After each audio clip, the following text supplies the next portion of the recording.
Putting out an offer in front of the world is one of the most important things you can do as a coach to find clients and make money. Today's episode, though, is going to focus on why too many offers might be killing your profit. And you want to stick around to the very end when I share a massive nugget that will change the way you think about your offers in your business. Hello, coaches. Welcome back to the Best Damn Coach podcast. Amanda here. I hope you're doing amazing. I hope you are rocking it. And I am pumped about talking about offers today. Offers that you are putting in front of the world. And I'm going to start by telling you a giant mistake I've learned that I committed early on in business. And I'm going to be talking about why I see this happening so much, why it's a problem in business for many coaches, and of course, what you can do instead. So I'm talking all about why too many offers is killing your profit. And that might seem counterintuitive, but I'm going to share why that is for you and how to fix it today. I want to share that in the beginning, when you start to have a taste of what working with clients is like, there's a couple things that happen. You start to build momentum and you're like, oh, I could see how I could do this. I could see how I could do this. I could offer this. You start to see what's possible. So a lot of times it's excitement generated to build more offers.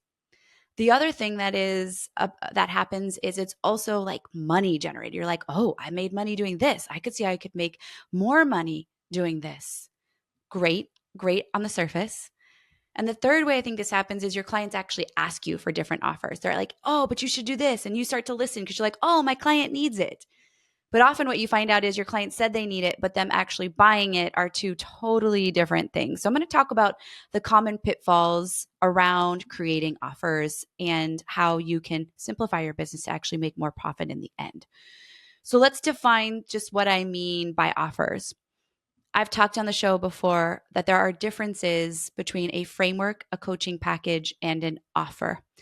A framework is a step-by-step process you guide your clients to. The package or program is how you wrap it up. Like, is it 6 weeks long? Does it include Voxer support?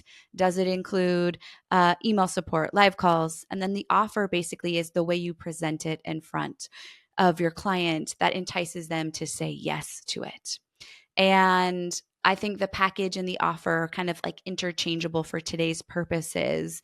But I want to be very clear that I have, entirely different discussions around package versus offer because how we present them is really important. But for today, when you're thinking package and offer, what we're putting out in front of our client to come work with us is really what we're referring to today. And I want to make that clear as we dive in. And so I made this mistake early on. I just noticed there was a lot of opportunity. Oh, I could do this kind of package. I could do this for 3 months. I could do this for one day. I could launch this program. I can then launch this mastermind. I could do these things.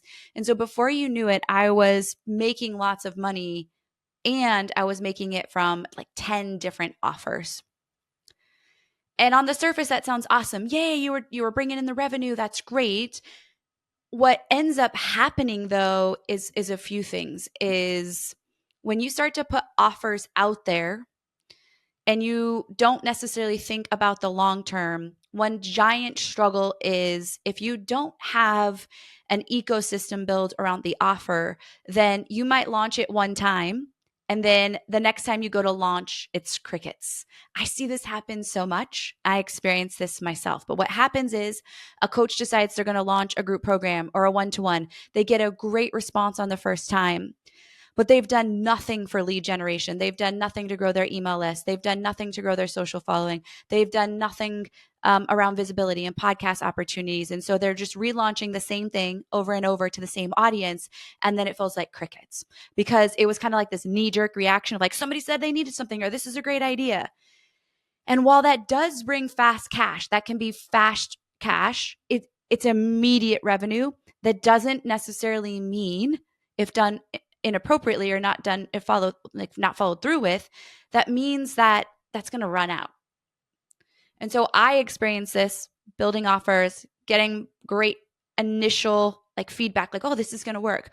But then I had so many offers, so many things that I was working on is I didn't do a good enough job of building the funnel and building the pipeline of people to funnel into that offer that the ran a little bit dry. So I found myself spread very thin. I was delivering one-to-one. I was delivering multiple group programs, delivering intensives, delivering on a mastermind.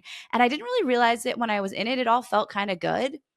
But I was all over. I was like ping ponging and this and that and this. And I found myself having to prepare right before calls.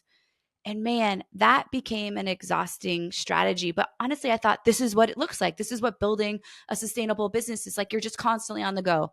Oh my gosh, was I ever wrong? Because I'm going to talk about what I would do if I were to start all over right now. And so the byproduct of what happens is you're not actually supporting your clients as deeply as you could.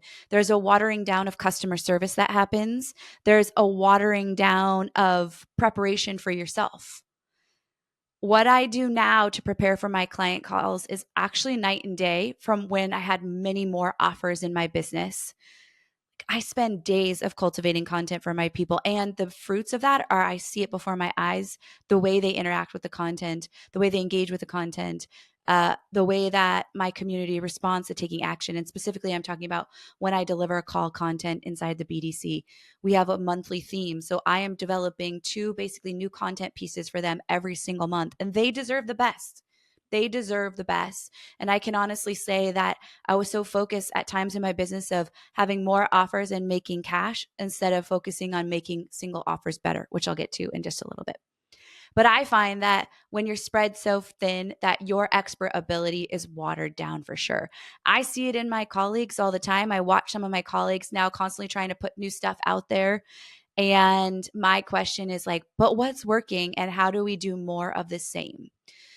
So oftentimes the watering down seems, or I'm sorry, the cultivating multiple offers seems like a great idea, and it can be initially, but in the end, when it comes to building sustainability, that is a very short-term mindset. And so let's talk about just offers that aren't selling as well, because oftentimes what drives new offer creation is thinking like, but what I have right now isn't working. So I'm going to build a new offer, and then I'm going to build a new offer, and maybe it's the offer.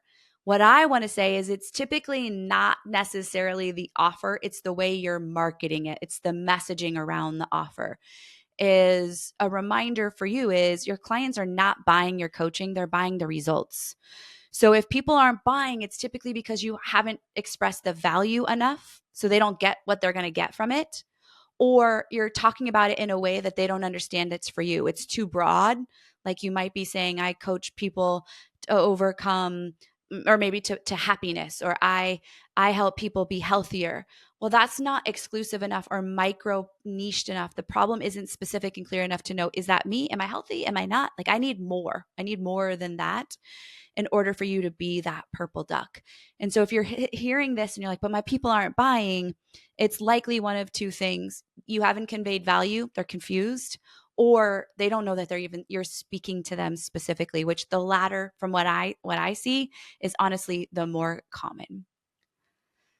So these are some of the symptoms that you might be experiencing in your business, right? Your kind of pipeline is drying up. The initial spring out of the gate was good, or maybe they're not biting at all, and you're thinking you got to keep creating offers. You're feeling spread too thin. Your business feels chaotic. These are all things that are directly impacting your profit. I love this quote from Layla Hormozi. I'm going to butcher it slightly, but she shared recently and it really hit me. She's like, I never met a person who had an amazing business who had a chaotic back end life, like both personal life and business life. And I think that's so true. Offers, lots of offers are typically a symptom of chaos in business and also chaos in your mind. And so if you're listening to this, I really want you to think simple, simple, simple, simple, simple sticks. And honestly, it doesn't have to be anything but simple for it to actually work.